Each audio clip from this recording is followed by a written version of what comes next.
नमस्कार, स्वागत है आपका न्यूज बायोस्कोप में। मैं हूं आसिया। तो अब की बारी किसकी पारी, इसमें हम चर्चा करते हैं। सीटों में मुकाबले को लेकर किस तरह का मुकाबला होगा, आमने सामने कौन है और कौन किसको जबरदस्त टक्कर दे रहा है। तो चलिए आज जिस विधानसभा सीट की बात करते हैं, काफी दिलचस्प और बहुत हॉट सीट है ये है राघोपुर विधानसभा। राघोपुर विधानसभा में कैसा मुकाबला है, कौन किसको पटखनी दे सकता है, वहां पर कौन से समीकरण काम करते रहे हैं और इस बार जो प्रत्याशी हैं उसे कौन फेवर करता है। हमारे साथ स्टूडियो में वरिष्ठ सहयोगी राकेश रंजन मौजूद हैं, जिनसे जानेंगे हम राघोपुर सीट के बारे में। रंजन जी, राघोपुर की जो सीट है वो काफी हॉट सीट बनी हुई है और यहाँ पर इस बार का मुकाबला कितना दिलचस्प दिख रहा है, आमने सामने कौन किसको टक्कर देता हुआ दिख रहा है। देखिए, अगर राघोपुर विधानसभा सीट की बात कीजिए तो यहाँ 2025 का चुनाव जिस तरह का दिख रहा है, मुझे वैसा ही 2020 में ये दिखा था, क्योंकि आमने सामने जो मुख्य प्रत्याशी हैं वही दोनों हैं। और पिछली बार जो काम एलजेपी ने किया था, चिराग पासवान की पार्टी ने, वो काम जो है इस बार जनसुराज जो है वो कर सकता है, क्योंकि उन्होंने भी जो है उसी जाति से कैंडिडेट उतारा है। वैसे अगर हम राघोपुर की बात करें तो जितना इसकी हॉट सीट ये हो गई थी राघोपुर, जब प्रशांत किशोर ने कहा था कि वो राघोपुर से लड़ सकते हैं और जब वो गाड़ियों के काफिले के साथ 11 अक्टूबर को राघोपुर कूच करते हैं, तो उस वक्त एक फिजा बनाने की कोशिश हुई थी और उस वक्त ऐसा लगा था कि शायद यहाँ पर प्रशांत किशोर और तेजस्वी यादव के बीच में मुकाबला हो सकता है। लेकिन जल्द ही इस बात का पटाक्षेप हो गया और ये बात स्पष्ट हो गई और खुद से प्रशांत किशोर ने ये बातें कही कि वो चुनाव नहीं लड़ रहे हैं इस बार। तो नेचुरली प्रशांत किशोर के इस फैसले से जो एक उनके कार्यकर्ता राघोपुर में उत्साहित हुए होंगे, उनके उत्साह पर तो असर पड़ा ही होगा। लेकिन अगर हम वापस राघोपुर के चुनावी मुकाबले पर आए तो राघोपुर वो विधानसभा क्षेत्र है जिसने बिहार को 2 मुख्यमंत्री और 1 उप मुख्यमंत्री दिया है, साथ ही जो है उसने नेता विपक्ष भी दिया है। लालू प्रसाद यादव और राबड़ी देवी दोनों यहां से चुनाव जीती हैं और इसके अलावा तेजस्वी यादव यहां से जीतकर उप मुख्यमंत्री बने, 2 बार वो उप मुख्यमंत्री बने और अभी नेता विपक्ष हैं। तो राघोपुर की सीट जो कि पहले एक सामान्य सीट की जैसे चर्चा होती थी, जैसे अन्य सीटें हैं उसी तरह, लेकिन 1995 से इस सीट को लालू प्रसाद यादव ने खास बना दिया। इसलिए खास बना दिया क्योंकि 1995 ही वो साल था जब लालू प्रसाद यादव ने ये तय किया कि वो राघोपुर से चुनाव लड़ेंगे और तब वो जनता दल के टिकट पर यहां से चुनाव लड़े थे।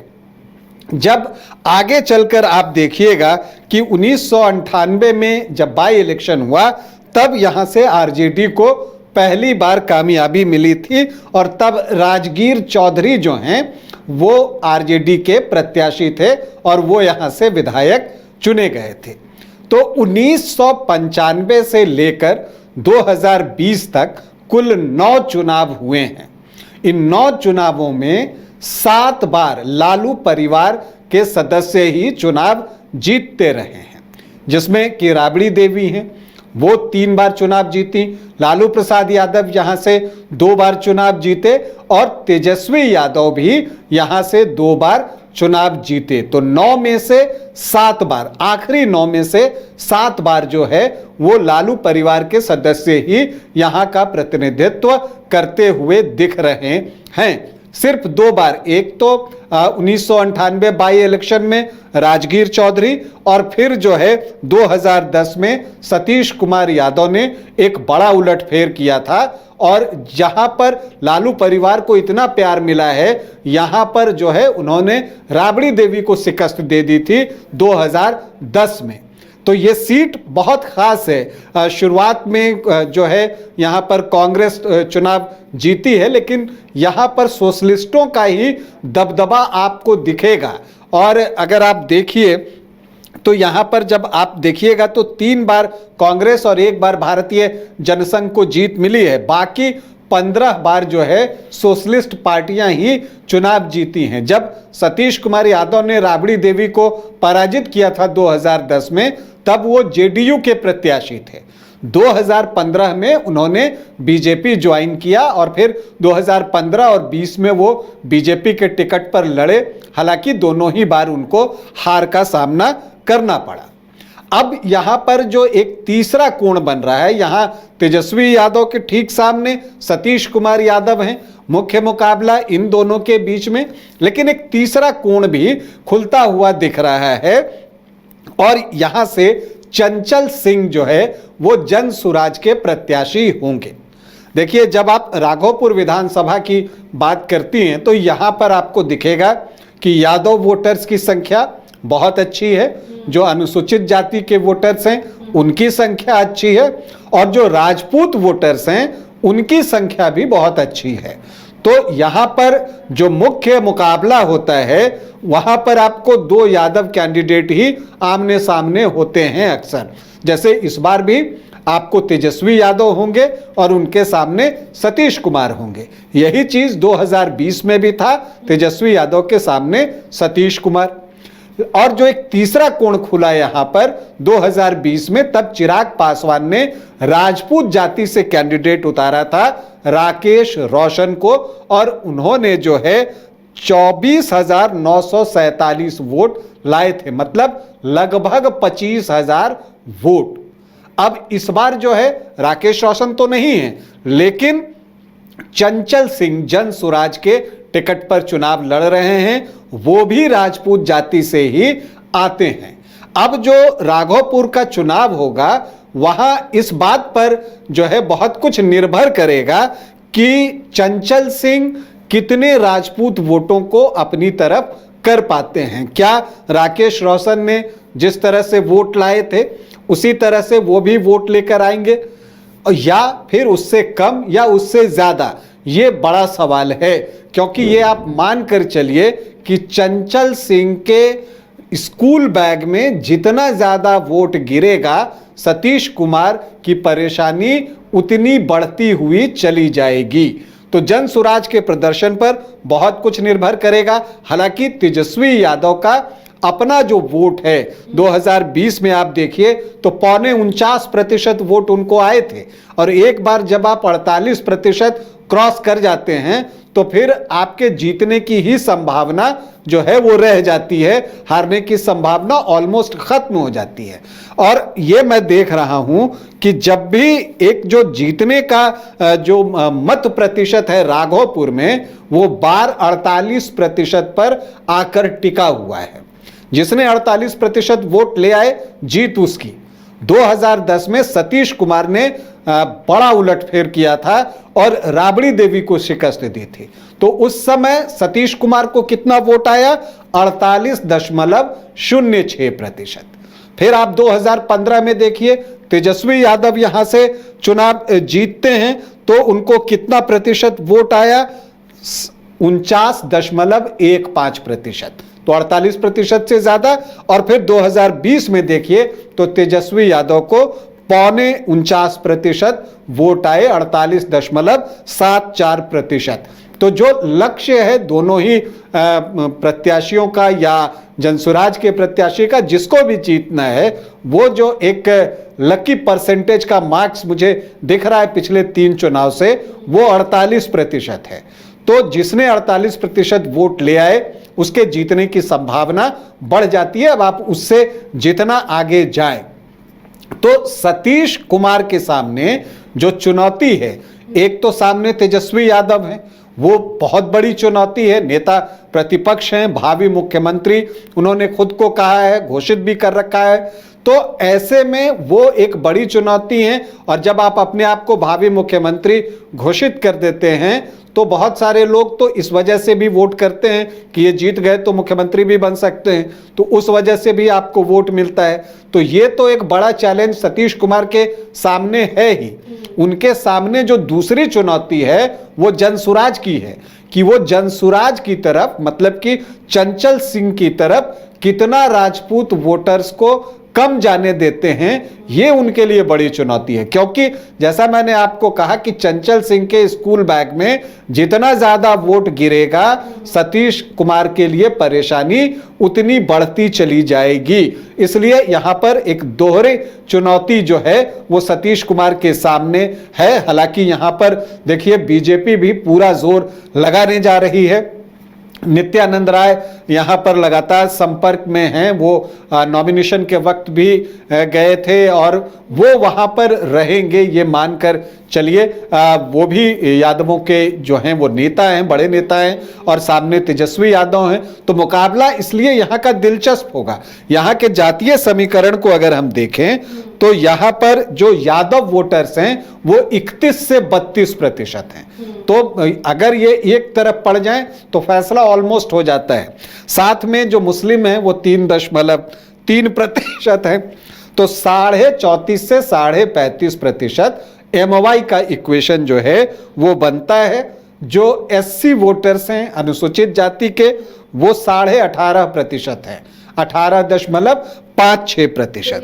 इसी वोटर पर नजर सबकी होगी, किसे अपने पाले में कौन कर पाता है। जी हाँ, चूंकि देखिए अनुसूचित जाति के वोटों का हिसाब ये है कि वो एक तरफ नहीं जाते।